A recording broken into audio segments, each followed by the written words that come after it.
നോക്കൂ, ഫലസ്തീനിന്റെ പേരും പറഞ്ഞുകൊണ്ട് പരസ്പരം തമ്മിലടിക്കുകയാണ്, പോരടിക്കുകയാണ്, പരസ്പരം ചീത്ത വിളിക്കുകയാണ്. ഫലസ്തീനിന്റെ പേരിൽ ഇവിടെ കിടന്നുകൊണ്ട് പരസ്പരം തമ്മിലടിച്ചാൽ, ചീത്ത വിളിച്ചാൽ ആ ഗസയിലെ ജനത അനുഭവിച്ചുകൊണ്ടിരിക്കുന്ന ആ പ്രയാസങ്ങൾ അവസാനിക്കുമോ? ഒരിക്കലുമില്ല.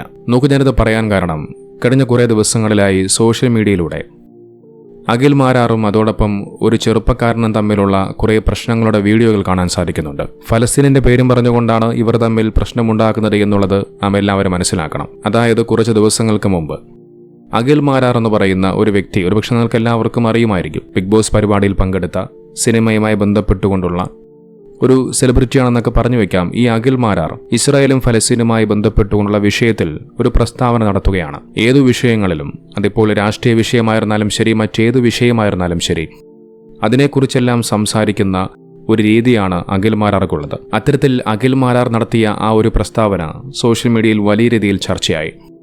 അതുമായി ബന്ധപ്പെട്ടുകൊണ്ട് നിരവധി ആളുകൾ അതിനെ വിമർശിച്ചുകൊണ്ട് രംഗത്ത് വന്നു. രാജ്യം, ഇന്ത്യയെ അനുകൂലിക്കുന്ന രാജ്യം, വർഷങ്ങളായിട്ട് ഇന്ത്യക്ക് എന്ത് പ്രശ്നം വന്നാലും ഒപ്പമുണ്ട് എന്നും ഇന്ത്യയെ ആരെങ്കിലും ആക്രമിച്ചാൽ അത് ഞങ്ങളെ കൂടി ആക്രമിക്കുന്നത് പോലെ ഞങ്ങൾ എടുക്കുമെന്ന് പറഞ്ഞ ലോകത്തിലെ സാങ്കേതിക വിദ്യ കൊണ്ട് ഏറ്റവും മികച്ച രാജ്യങ്ങളിലൊന്നായ ഇസ്രായേലാണ് ഇന്ത്യയുടെ ഏറ്റവും നല്ല സുഹൃത്ത്. അപ്പൊ ഇന്ത്യയുടെ ഏറ്റവും നല്ല ഒരു സുഹൃത്തിനെ നമ്മൾ ഈ കേരളത്തിൽ നിന്ന് തള്ളിപ്പറയേണ്ട കാര്യമില്ല എനിക്ക്. ആ സമയത്താണ് ഒരു ചെറുപ്പക്കാരൻ വളരെയധികം രോഷാകുലനായിക്കൊണ്ട്, വളരെയധികം വികാര നിർഭരനായിക്കൊണ്ട് ഈ അഖിൽ മാരാർ എന്ന് പറയുന്ന വ്യക്തിക്കെതിരെ ചില പ്രസ്താവനകളുമായി രംഗത്ത് വന്നത്. നിനക്കൊക്കെ ഇതെങ്ങനെ പറയാൻ സാധിച്ചു?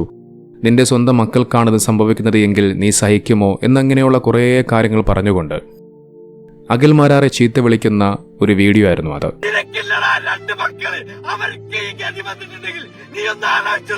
അതിനുശേഷം ഈ ചെറുപ്പക്കാരനെതിരെ അഖിൽ മാരാർ രംഗത്ത് വരുന്നുണ്ട്.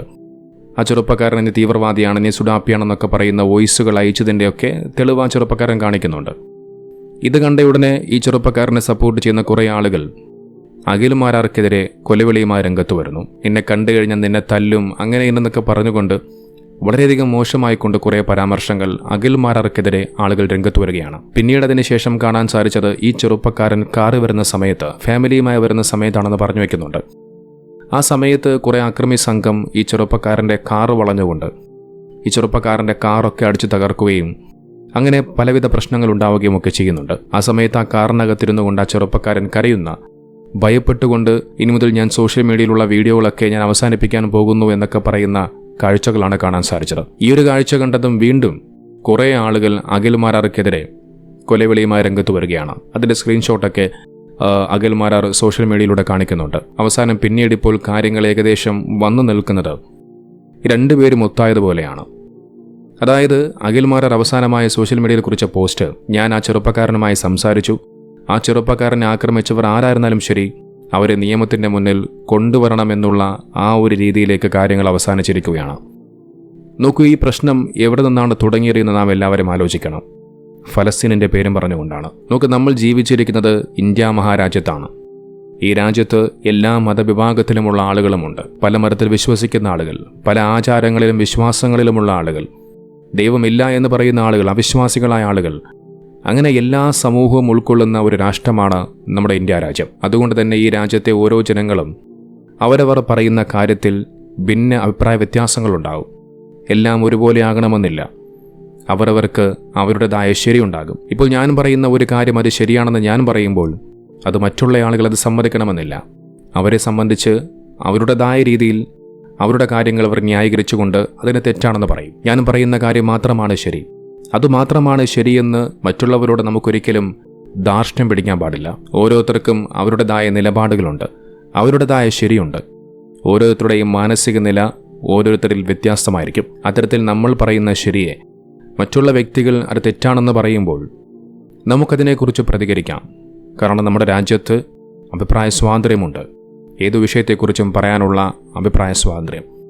പക്ഷെ അത് മാന്യമായ രീതിയിലായിരിക്കണമെന്ന് മാത്രം. നേരെ മറിച്ചൊരു വ്യക്തിയെ കളിയാക്കിയോ വിമർശിച്ചോ അദ്ദേഹത്തെ ആക്ഷേപിച്ചോ അദ്ദേഹത്തിനെതിരെ കൊലവിളി നടത്തിക്കൊണ്ടാകരുത് നമ്മുടെ നിലപാടുകളും നമ്മുടെ മറുപടിയുമൊക്കെ. അത് മാന്യമായ രീതിയിലായിരിക്കണം. നോക്കിയൊരു വിഷയത്തിൽ ഞാൻ അഖിൽ മാരാറിനെ അനുകൂലിക്കുകയല്ല. എനിക്കും അഖിൽ മാരാർ പറഞ്ഞ ആ ഒരു കാര്യത്തിനോട് വിയോജിപ്പുണ്ട്. ഞാൻ എന്നും പറഞ്ഞുകൊണ്ടേയിരിക്കുന്നു, ഇന്നും പറയുന്നു, ഫലസ്തീനിൽ അവിടെയുള്ള പാവപ്പെട്ട പിഞ്ചോമന മക്കളെയും നിരായുധരായ നിരാലംബരായ മനുഷ്യരെ ഇസ്രായേൽ ഭരണകൂടം കൊന്നൊടുക്കുന്നത് അത് വലിയ കൊടും ക്രൂരത തന്നെയാണ്. അതിൽ യാതൊരുവിധ സംശയവും വേണ്ട. മനുഷ്യത്വമുള്ള ഒരു മനുഷ്യനും ആ ക്രൂരത ചെയ്തു കൂട്ടുന്ന ഇസ്രായേലിനെ സപ്പോർട്ട് ചെയ്യാൻ സാധിക്കില്ല. നോക്കി എത്രയോ രാഷ്ട്രങ്ങൾ, ഇസ്ലാമിക രാഷ്ട്രമല്ലാത്ത UK-യും ഓസ്ട്രേലിയയും ഫ്രാൻസും ഇറ്റലിയും അടങ്ങുന്ന ഒരുപാട് പാശ്ചാത്യ രാജ്യങ്ങൾ പോലും ഇസ്രായേലിനെ പിന്തുണയുമായി രംഗത്ത് വരുന്നുണ്ട്. അവർക്ക് വേണ്ടി ശബ്ദിക്കുന്നുണ്ട്, പ്രതികരിക്കുന്നുണ്ട്. അതൊരു മതത്തിൻ്റെ ലേബലിലല്ല, നേരെ മറിച്ച് മനുഷ്യത്വം നോക്കിക്കണ്ടാണ്. കാരണം അവിടെ നടക്കുന്നത് വലിയ മനുഷ്യാവകാശ ലംഘനമാണ്. മനുഷ്യരെ നിരാലംബരായ പിഞ്ചുമക്കളെപ്പോലും കൊന്നൊടുക്കുകയാണ്.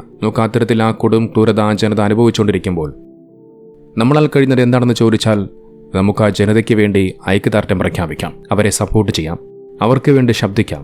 അതുമാത്രമേ നമ്മളെക്കൊണ്ട് ചെയ്യാൻ സാധിക്കൂ.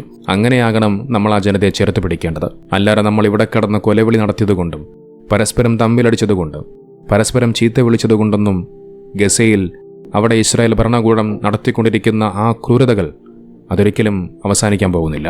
അഖിൽ മാരാർ നടത്തിയതിനേക്കാൾ എത്രയോ മ്ലേച്ഛമായിക്കൊണ്ട്, എത്രയോ മോശമായിക്കൊണ്ടുള്ള പ്രസ്താവനകളാണ് ഗസയ്ക്കെതിരെ, ഫലസ്തീനിലെ ജനങ്ങൾക്കെതിരെ അരിപ്പ് ഹുസൈൻ എന്ന് പറയുന്ന തനി വർഗീയവാദി നടത്തിക്കൊണ്ടേയിരിക്കുന്നത്.